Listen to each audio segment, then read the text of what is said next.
নমস্কার বন্ধুরা ও আমাদের প্রিয়জনেরা, আমাদের এই ভিডিওটির বিষয়বস্তু তো কিছুটা টাইটেল থেকে অনুমান করেই নিয়েছেন, তবু জিজ্ঞেস করি, শীতকাল মানেই বাঙালির মনে কি আসে? আরে আড্ডাবাজ বাঙালির পিকনিকই আসবে। শীত মানেই পিকনিক। মুম্বাই বাঙালিও তার ব্যতিক্রম হয় কি করে? আইরলি কালীবাড়ির উদ্যোগে প্রতি বছরের মতো এবারেও আমরা রেডি পিকনিকের জন্য। ভোর না হতেই রেডি হয়ে এক জায়গায় জমা হয়ে গেছি। পিকনিক শুরু করার আগে চলুন দেখে নিই আইরলি কালীবাড়ি। মায়ের দর্শন করাবেন আমাদের সুপার অ্যাক্টিভ মেম্বার মিষ্টি দীপালি বৌদি। হৃদি পদ্ম করে মোরালো রে শ্যামা কি আমার কালো। এবার হুল্লোড় করার জন্য লোক বলো অনেক, 100-রও বেশি। পরিবার পরিজন নিয়ে চুটিয়ে হই হই খাওয়া দাওয়া। দুটো বাস করা হয়েছে, যাব কারজাতে জওয়ান অ্যাগ্রো ফার্ম কটেজে। আইরলি থেকে 58 কিলোমিটার। খালি রাস্তা পেলে সময় লাগবে 1 ঘন্টা 18 মিনিট। আমাদের এনার্জি এখন খুব হাই। বাসে ভাগাভাগি করে চড়ে নিয়েছি। কি কি মজা করব তার প্ল্যান কিন্তু পিকনিক প্ল্যানের মতোই আগে থেকেই হয়ে আছে। বাসে যতক্ষণ হই হই রই রই চলছে ততক্ষণ একটু আমার জানতে ইচ্ছে করছে আপনাদের ছোটবেলার পিকনিক কেমন ছিল। এই হচ্ছে পিকনিকের এনার্জি, যে কোথায় যাচ্ছে সেটাই জানে না। ব্যাস, নিনা মোনা খুব মিস করছি। এখন থেকে এনজয় করা শুরু হয়ে গেছে, কতক্ষণে পৌঁছাবো সেটাই।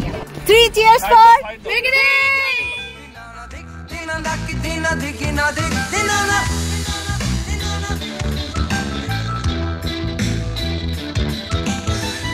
একদিন দল বেঁধে কজনে মিলে যাই ছুটে খুশিতে হারাতে। বোঝা গেল পিকনিক ভাই। বাসে এখন ব্রেকফাস্ট চলছে, তবে যতই যাই হোক আনন্দের সময় বাঙালির চাই লুচিগুলো সব ঠান্ডা হয়ে গেল। দেরি হয়নি। 8:15 থেকে 8:30 নাগাদ বাস স্টার্ট করে আমরা 10:15 নাগাদ পৌঁছে গেছি। হাইওয়ে ছেড়ে বাস বনে বাঁধারের কাঁচা রাস্তা দিয়ে রীতিমতো অ্যাডভেঞ্চার ড্রাইভিং করে এখানে এসে থেমে গেল। বলা ভালো, থামতে বাধ্য হলো। বাকি রাস্তা পায়ে হেঁটে অথবা ছোট গাড়ি যেতে পারে। জঙ্গল ভেঙে 100 থেকে 150 মিটার হাঁটা। ক্ষতি কি? পারফেক্ট বনভোজন। মনে আছে তো পিকনিকের বাংলা বনভোজন মানেটা এখানে সার্থক। আরেকটা বাংলা কি বলুন তো? আমি বললেই মনে পড়বে, চড়ুই ভাতি। ঘুরে ফিরে চড়াই পাখির মতো দল বেঁধে খুঁটে খাওয়া থেকে এই শব্দটি এসেছে। পিকনিক আসলে একটি ফ্রেঞ্চ শব্দ। অনেকে শব্দটিকে ভেঙে ব্যাখ্যা করেন পিক অ্যাট ইয়োর ফুড, মানে ওই নিজের মতো করে খাবার তুলে নাও।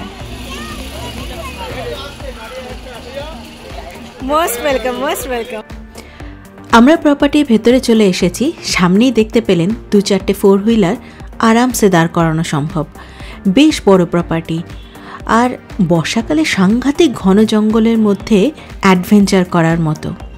এগিয়ে গেলে বেসিক লেভেলের 5-6টা কটেজেস আছে, বাকিটা ফার্মিং। আজকের জন্য পুরো ফার্মটাই আমাদের। আগে দেখিয়ে দিই যেটুকুতে আমরা খাওয়া দাওয়া এবং ছড়িয়ে বসেছি।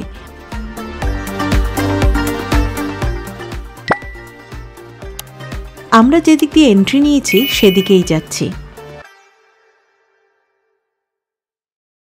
বর্ষাকালে নিচে নিশ্চয়ই ছোট একটা নদী তৈরি হয়ে যায়। ব্রেকফাস্ট জওয়ান ফার্ম আমাদের জন্য বানিয়ে রেখেছে। বুকিং প্যাকেজের সঙ্গেই এটা অফার করেছে। বাকি খরচ আমাদের, মানে লাঞ্চ, স্ন্যাক্স, বাস বুকিং, এ সমস্তই আমাদের।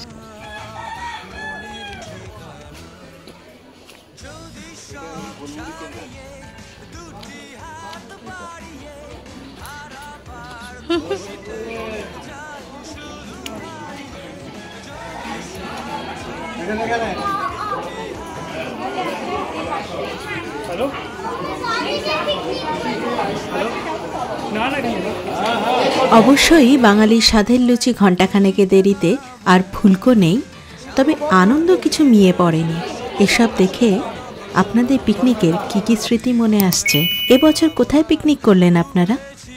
ভাবনা জীবনে কি ভাবনা ভুলেছি সে ভাবনা, সামনে যা দেখি জানি না সে কি আসল কি নকল শোনা। অ্যাকশন তো এইখানে এখন।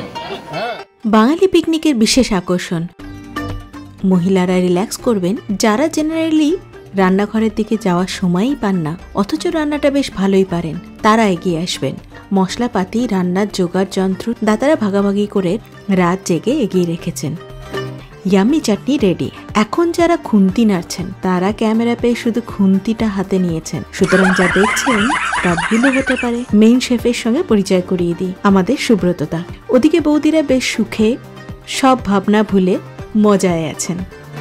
পিকনিকে 114 জন মানুষ সারা দিন সব ভুলে নিজেদের মধ্যে এনজয় করতে পারছেন, তার 80% শ্রেয় অর্থাৎ 80% ক্রেডিট অবশ্যই উদ্যোক্তা ও যে দাদারা সমস্ত অ্যারেঞ্জ করেছেন তাদেরকে যায়। 20% ক্রেডিট বাঁচালাম অবশ্যই ওই 114 জনের জন্য যারা স্বতঃস্ফূর্তভাবে পিকনিকে বিনা বাক্য ব্যয়ে যোগদান করেছেন। আর একটা নতুন জায়গা ও মুম্বাইয়ের বাঙালির পিকনিক আপনাদের সামনে তুলে ধরেছি আমি। সেই ক্রেডিট দেওয়ার জন্য অবশ্যই একটা লাইক আর শেয়ার করা যেতেই পারে। অনুরোধ করব আপনার গত পিকনিক স্পটের নামটিও কমেন্ট বক্সে যদি জানিয়ে যান, এতে আমরাও নতুন নতুন স্পট পেয়ে যাব। রান্না শেষ, এবার খাওয়ার পালা। কষা মাংস, পনির, ভাত, চাটনি রান্না হয়েছে ইয়াম্মি নিয়ে যে যার মতো ছড়িয়ে পড়েছে। তারপর আবার খোলা আকাশের নিচে সবুজ ঘাসের ওপর বসে, যার নিচে বসতে অসুবিধে সে চেয়ার পেতে বসে কবজি ডুবিয়ে সাটাও, এর মজাই আলাদা। খাওয়া শেষে একটু আড্ডা, তারপর আর কি কি আছে জানতে দেখতে থাকুন।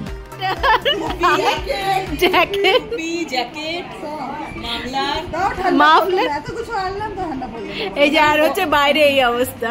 চৌহান ফার্ম হাউসের ফার্মিং তো কমপ্লিট দেখানোই হলো না, চলুন দেখাই।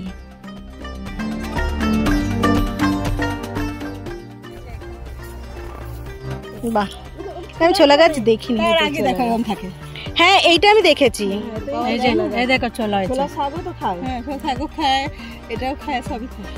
এই হলো ছোলা গাছ।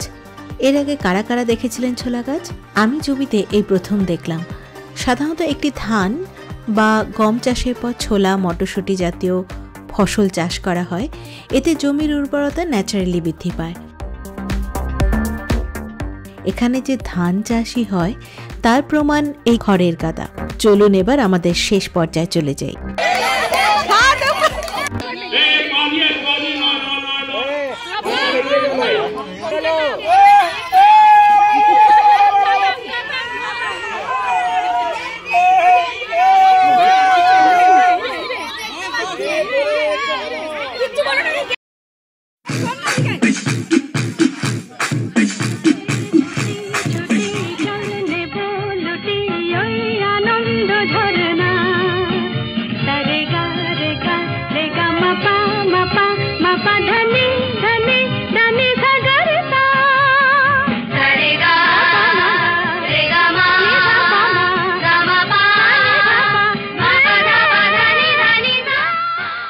আড্ডা, খাওয়া, খেলাধুলা সব শেষ, এবার ফেরার পালা।